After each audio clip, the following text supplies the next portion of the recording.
Hey Matt, how are you? Sorry, I can't hear you. You'd think after, 4 years of Zooms, I would have learned what the mute button is, but so I apologize. No, you're But fine. It still happens to me. But so I just finished episode 9. I love you. I mean, I'm a huge Patriots fan. I'm from Boston, so oh, interesting. this was the Okay, last 20 years of my life, so I know everything with intricate detail as well. So I just wanted to get started with and it's a fantastic doc. So I just want like thank you. how did the interviews sort of work? Like, how much time were you given access to all? Because you got pretty much everybody. Obviously Brady, Belichick, and Kraft, and then but all the key players throughout these 20 years, and a lot of like other characters that were sort of in Bon Jovi, Dave Portnoy, and everyone. So how did those sessions sort of work? How much time were you given to each of these guys, or was it different? Or and what are you kind of showing them? Are you showing them footage from key events, or what's that? How's that all work out? Really, I mean, different people had different amounts of time, obviously, but I'd say in general, the average was like 3+ hours with people. But on the other hand, there were people like Ernie Adams, Scott Pioli, Robert Kraft, who gave us tons of their time. And some of those guys I interviewed probably for 10 hours or something like that. It was quite a bit. And everybody honestly was just what really makes this series so unique, and you know this because you know the story a little bit, but uh, Bill had a book written about him, right? Tom had a docuseries, and these were all done in very specific lenses. But what we had this unique opportunity with here is to get, as you put it, sort of everybody together and to have them, there's sometimes you read these stories about teams and it's like, well, everybody's off the record. This is everybody on the record, right? And so the process for us was really getting all of these people and listening to them tell the stories because they were in the rooms, right? They were behind the closed doors as all of the choices were made that led to great success, but also the battles that took place behind closed doors that a lot of people may have thought they knew about, but to hear it from those people is a totally different thing. So it was a fascinating process of really listening to them and saying, okay, this is the story that they're showing us, and what we're going to then do is take, the 35,000, however many hours of footage it was that we had access to, that a lot of people had really never seen before, and use that to sort of elucidate the stories that these guys are telling us about in the interview chair, and that really informed the process for us. Awesome. Yeah, no, it's and the interview you did with Dion Branch. I mean, I love Dion Branch as a player, but the stuff I didn't know any of that stuff about his relationship with Aaron Hernandez and all that. But Right. it's just so and then what obviously you had Wes Welker in there too. I expected him a little earlier, but so like when you're talking about there's so much football, but there's also so much other these Spygate and Deflategate, which I have my own opinions on them, obviously. But when you have like there's so much how did you sort of decide what sort of is more important to maybe focus on and what is sort of maybe we can gloss because you kind of gloss over the Panthers in the first Eagles Super Bowl, but you obviously spent a lot of time in the first one and then 49 and 51. But so what was your sort of thought process and which what were more like the pivotal moments that you had to key in on? Well, to begin with, I really wasn't a Patriot fan before I started making this movie at all. I have my own team, and I think like a lot of America, right? The Mhm. Patriots weren't, anybody's hero. There's that line from Michael Strahan in episode 4 where he says these guys had won enough to become the villain, and I think there's some accuracy to that.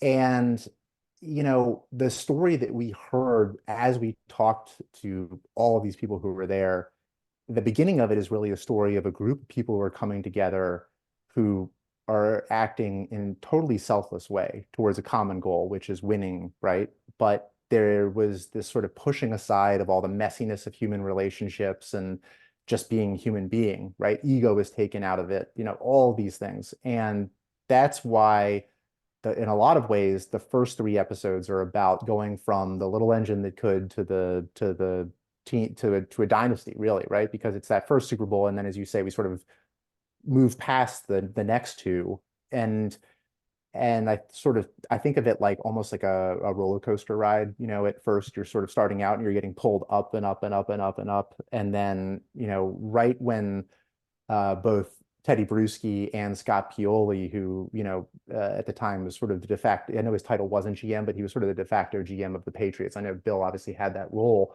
but he talks about this addiction to winning and never wanting it to stop.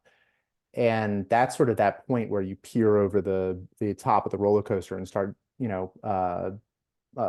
going down towards Earth again. And the next episode to me, based off of everything that we heard, was clearly going to be the 2007 season, which starts with Spygate, but it also has Randy Moss, who's one of the most charismatic, human beings on the face of the planet. And then, the scandal happens. And this is an example where, it's one thing to read all these stories about Spygate, but it's another thing to actually be in the locker room and hear Bill talking to the team about how to deal with the scandal, right? Because because you said, you're a diehard Patriots fan. You haven't seen that footage before, or nobody has, right? So it's just, it's incredible to see that. But then one of the things I loved about that season as a non-Patriot fan who didn't know anything about the story when I started was they go on this run, right? Where they just start tearing people apart. And, you get to see Teddy Bruschi say, we kind of became the bad guy. Kind of liked it though, and we had this editor on the project who was a diehard Patriot fan as well, like you. And he sort of said, I feel like this is almost like we're with the evil empire and we're on the Death Star and we're just watching them go from sort of enemy to enemy, just tearing them apart, right? And then, of course, it ends in the most spectacular of fashions. And Michael Strahan, you've seen the episode, so you know just how charismatic and wonderful he is. And then, you know, just when you think they've faced the ultimate sort of humbling, if you will, with that loss to the Giants, like that basically the next play of the regular season, Tom goes down, right? And all of a sudden, this guy who at that point in time was certainly one of, if not the best quarterbacks, at least playing at that point in time, but maybe of all time already at that point,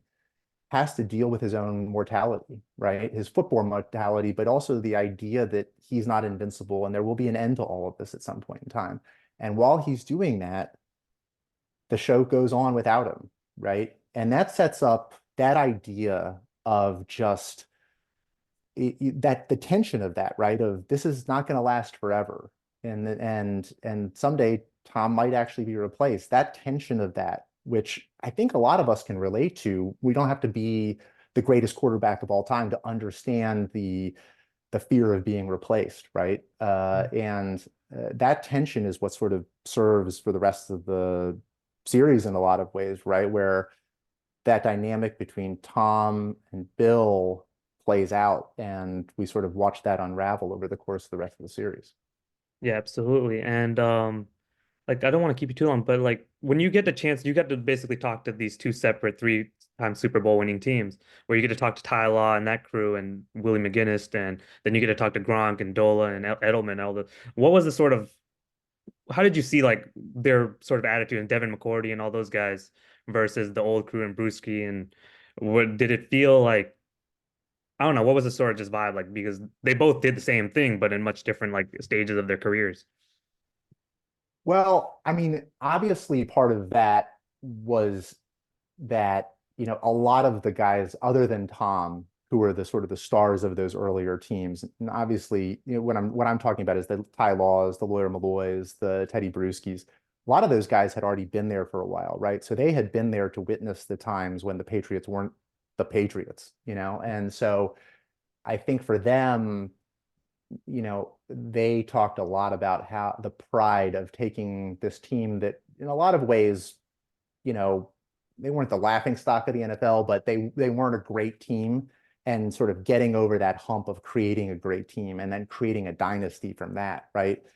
And then the other guys came in, and by the time a lot of these guys, the later generations came in, when Edelman came in, it was like Tom would walk up to them and they talked about the idea of it being like, oh my gosh, Tom came up and said, "Hey, I'm Tom Brady. Nice to meet you, Julian," and like and things like that. So there was a different sort of mindset between the two where one helped create something and push it over the edge, and the others were coming into something that already existed. And Tom was already Tom Brady, by that point, and their accomplishments were equal. It's not that; it's just a different process for him.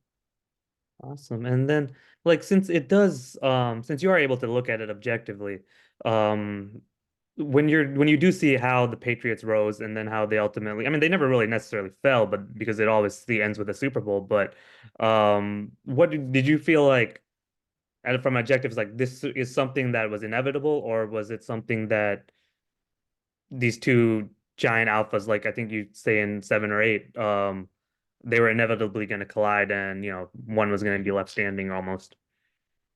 Well, I mean, it's inevitable in the sense that like no nothing's going to last forever, especially in Yeah, sports, right? So something is going to happen, and I think in some respects, you know what's great about the series, what makes it very unique, is that for the first time, all these guys are on the record talking about that part of the process, right, where everything falls apart. I also think it's equally, if not more impressive, that they actually kept it going for a long time. And there's several people in this thing that talk about Robert Kraft and his work behind the scenes to kind of keep this going as long as it possibly did. So yeah, the end is fascinating, obviously, right? But this is 20 years. When you think about relationships, right? And these are very human relationships. It's remarkable that it lasted as long as it did. And so both parts of that fascinate me endlessly. awesome. Well, thank you so much for your time. I just wanted to say, like, real when the way you captured Super Bowl 49, it was just that moment was so cathartic for me. I remember back in college, and you just captured it perfectly. So You're talking about the Falcons? the Seahawks Super Bowl. See, oh, the Seahawks Super Yeah, Bowl. after the Yeah, 10 no, years, it was totally. just so much. We just took so much, and the amount of shit my friends talked, it just was so cathartic, and you just got it so beautifully. And then obviously the Falcons Super Bowl was amazing. But thank you so much for your time. I really appreciate it. Hopefully we can talk again in a few weeks. But Yeah, no, I'd love to. Anytime, man. No, and look, and what was great about that was just Malcolm Butler being able to like really get him on the record talking about like having to go over to that bench because normally it's the story is like about the mastermind of the scheme that like led to that, right? But again, this really isn't about football. It's about humans, right? So instead of it being like, well, we called this play and we knew that that would stop Marshawn Lynch maybe from, whatever that stuff is. That stuff never interested me. It was like, what does it feel like to be this guy who joined for 1 year? He was working at, a Popeyes in Vicksburg, Mississippi the year before, and now the fate of this dynasty is on his shoulders in the biggest stage possible. I mean, like that is a human story. Yes, on the biggest stage possible, but it's still something that everybody can relate to, the pressure of that moment. So I think that's what I loved about that scene more than anything yeah, else. no, it's perfect. But yeah, thank you again so much for your time. I really appreciate it, Matthew. Awesome. Thank you. Have a good one. You too.